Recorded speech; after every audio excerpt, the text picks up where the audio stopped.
योगी जी वो इकलौते व्यक्ति हैं जिन्होंने पार्लियामेंट में इस बात पर कंसर्न करा था, इस बात पर विधानसभा में अपनी इस बात को रखा था कि जो बांग्लादेश में हिंदुओं के साथ बर्बरता हो रही है। आप गाजा के मुद्दे पे बोलेंगे, आप गाजा पत्ती के मुद्दे पे बोलेंगे, पैलेस्तीन के मुद्दे पे बोलेंगे, पर जहां आपके देश में हिंदू खतरे में है, हिंदू खतरे में इसलिए है क्योंकि हिंदू सोया हुआ है। जिस दिन हिंदू शस्त्र लेने की जगह शस्त्र चलाना सीख जाएगा उस दिन हिंदू सेफ हो जाएगा। अखिलेश यादव ने तो ट्वीट जो इंस्टाग्राम पर वीडियो डाली उसमें तो घर घर जाके बांटे जा रहे हैं फरसे वगैरह। नहीं नहीं वो गलत है। जो फरसे घर अच्छा वीडियो में है जी, जो फरसे घर घर जाके बांटे जा रहे हैं वो हमारे अपने लोग हैं, वो हमारे साथ जुड़े हुए लोग हैं, हमारे भाई हैं। आज की डेट में जिनको बांटे गए हैं उन पे भी कार्रवाई करी गई है। आपको जान के हैरानी होगी जो हिंदू जागने की कोशिश कर रहा है, जिसे हम जगाने की कोशिश कर रहे हैं, वो हमारे साथ खड़ा नहीं था। हम उसके घर गए, हमने उसको फरसे बांटे, उसको तलवार बांटी, उसे ये सिखाया कि जियो से अपनी बहू बेटियों की रक्षा कैसे करनी है। उसके उपरांत उसकी कोई गलती नहीं थी, उसके उपरांत भी उस पर कार्रवाई करी गई, उस परिवार पर कार्रवाई गई। क्यों करी गई भाई? क्या ये तानाशाही चल रही है क्या देश में? क्या हम बंगाल वाली स्थिति यहाँ होने दें? जी, हिंसावादी चीज़ें योगी जी के आने के बाद घट गई हैं। आप देखिए पहले कितने दंगे होते थे, जब दंगे छोड़िए, तलवारें बांटी जा रही है ना, तो ये हिंसा ही तो है। आप ये सोचिए तलवारें किस लिए बांटी जा रही हैं? बताओ। तलवारें जो बांटी जा रही है वो हमारे धर्म की रक्षा के लिए, ये इसलिए बांटी जा रही है ताकि हम अपनी बहू बेटियों की रक्षा कर सके, हम अपने धर्म की रक्षा कर सके। आपने पिंकी चौधरी जी के बारे में बोला, पिछले साल जब बांग्लादेश में बर्बरता हो रही थी हिंदुओं के साथ, वो अकेला व्यक्ति था जिसने रोहिंग्या बांग्लादेशियों को यहाँ से खदेड़ने का काम करा, जिसके बाद 6 महीने उस व्यक्ति को जेल में रखा गया। आप ये सोचिए वो व्यक्ति उस स्थिति को भी झेल के आया, पर फिर भी अपने परिवारों के लिए खड़ा है, परिवारों की आत्मरक्षा के लिए, परिवारों की सुरक्षा के लिए आज भी खड़ा रहता है, आधी रात में खड़ा रहता है। तो अगर वो व्यक्ति तलवारें बांट रहे हैं तो ये सोचिए कि आत्मरक्षा के लिए बांटे जा रहे हैं वो तलवारें, वो इसलिए बांटे जा रहे हैं ताकि हिंदू अपने घर में भी सेफ रह सके, अपनी बहू बेटियों को सेफ कर सके। आज की डेट में जो मुसलमान 5-5, 10-10 बच्चे पैदा कर रहे हैं, उनसे बचाने के लिए आप जाएंगे उन्हें या कोई सरकार जाएगी? नमस्कार सर, नाम क्या होगा आपका? जी, मेरा नाम आशु ठाकुर है। क्या कहना चाहोगे ये जो पिंकी चौधरी जो अब विवादों में बन चुके हैं, अरे बाटी, क्या आपको लग रहा है कि उत्तर प्रदेश में योगी जी के आने के बाद ज्यादा हिंसावादी चीजें नहीं हो रही?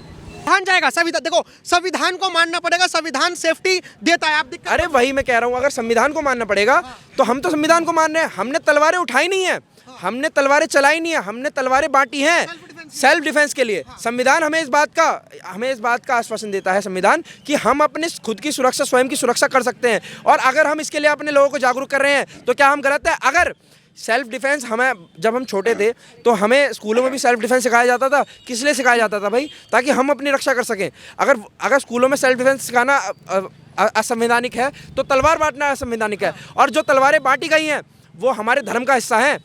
परशुराम जी ने फरसा उठाया था तो हमने वहाँ फरसे बांटे, ये याद दिलाने के लिए कि हिंदू तू इतना कमज़ोर नहीं है, तू आज भी उतना शक्तिशाली है और इतनी ताकत रखता है कि किसी भी मानसिकता के व्यक्ति का तू सामना कर सकता है।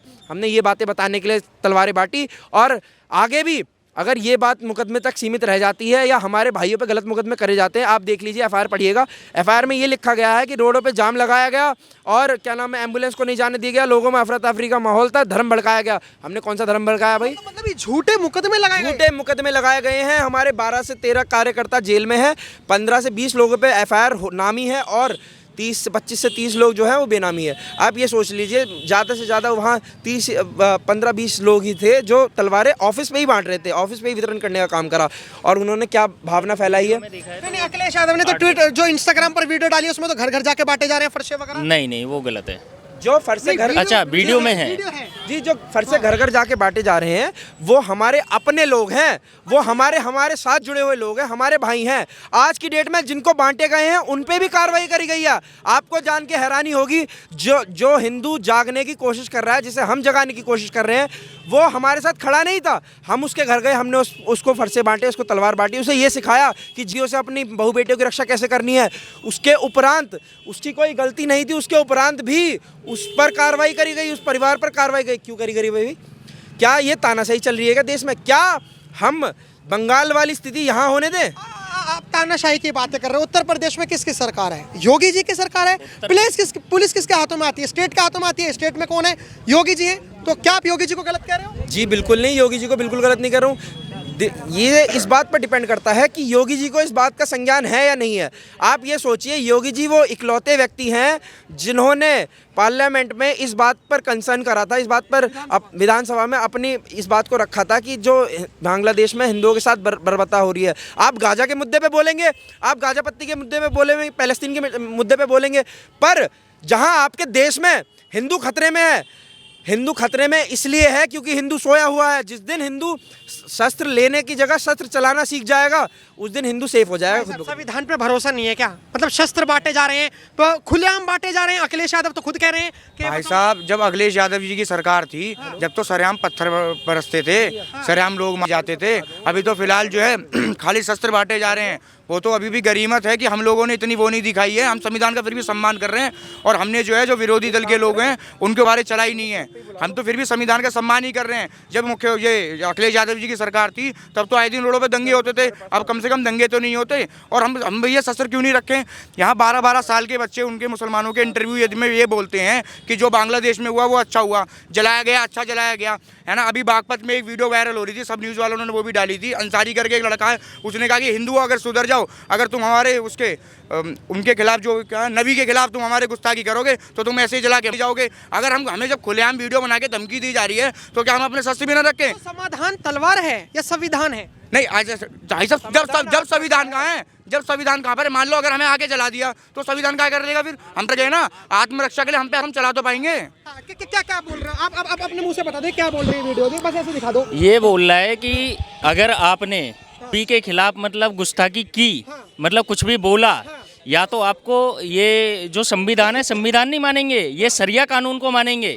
ठीक है, तो ये सही है, ठीक है ना। केवल हिंदुओं के लिए संविधान है, हिंदू ना उठाए, हिंदू अपनी आत्मरक्षा के लिए रखे भी ना अपने पास, क्या मतलब हिंदू रहे। और जो कि साफ तौर पर जो तलवारें बांटते हुए नजर आ रहे हैं, फरसा बांटते हुए नजर आ रहे हैं, वो ये कह रहे हैं कि हम शौक में नहीं बांट रहे। जो बांग्लादेश में हो रहा है, और जो बांग्लादेशी की नाजायज पैदाइश हैं, जो घुसपैठी हैं, रोंगिया हैं, वो जो यहाँ पर पल रहे हैं, अगर उन्होंने भारतीयों के साथ कुछ गलत करने की कोशिश करी तो वो तलवार से हाँ, तो उसके बाद ना, उसके बाद अगर वो करेंगे, अगर वो हम पे कोई भी हम पे अगर हमला करता है तो हम आत्मरक्षा के लिए क्या करेंगे? अगर हमारे पास में यार नहीं होगा तो क्या हाथों से हम तो फिर मरेंगे ना। तो इसलिए सेल्फ डिफेंस के लिए क्या करना पड़ेगा? या तो मतलब हिंदू तो कोई नहीं बोलेगा, और अगर हिंदू अपने लिए रखे अपने स्वयं रक्षा के लिए, तो उसके लिए मतलब ये बवाल मचाएंगे, ये कुछ भी बोलेंगे। वो ये कह रहे हैं आज का युग है, ये कोई महाराणा प्रताप या फिर सूरजमल छत्रपति शिवाजी महाराज जी का युग नहीं है कि तलवारें रखोगे। ये यहाँ पर कलम चलेगी, तलवारें नहीं। तो हम युद्ध लड़ने के लिए थोड़ी जा रहे हैं। और पिंकी चौधरी जी ने बताया तलवारें जो सिर्फ डिफेंस के लिए दिया है हिंदुओं को, उन तलवारें देकर इन्हें कहा कि जाओ लोगों तुम इससे। हम संविधान को मानने वाले लोग हैं, संविधान का पूरा सम्मान करते हैं हम। तलवारें हम फिर कह रहे हैं हमारे डिफेंस के लिए है, अगर कोई हमें छेड़ेगा तो छोड़ेंगे नहीं। तलवारों का मतलब ये है हमारे पास जी। मतलब ये खुला संदेश है कि अगर कोई रोहिंग्या जो भारत देश में दंगे फैलाने की कोशिश कर रहा हो, किसी को धर्म के नाम पर मारने की कोशिश कर रहा हो, तो यहाँ के लोग भी मजबूत है। मतलब बिल्कुल जी, पूरे तरीके से मजबूत है। और ये तो संविधान देता है हमें इजाजत पूरी तरीके से, बिल्कुल, कि अगर कोई हम पे हमला करे तो अपने डिफेंस में उसे कर सकते हैं, जो भी कर सके हम उसका। इसीलिए तलवारें मिल रही हैं हमें। वो ये कह रहे हैं कि देखो बांग्लादेश के लोग अलग हैं और भारत देश के लोग अलग हैं, तलवारें बांटने की जरूरत नहीं है, ऐसा कुछ नहीं होगा। आप उन लोगों को ऐसा लग रहा है, उन लोगों को ऐसा लग रहा है। कभी दिल्ली के बॉर्डर पे घूम कर देखें, वो तमाम झुग्गियों में तमाम रोगियां रह रहे हैं, जो जिनके पास आज भी अपनी आईडी है नहीं।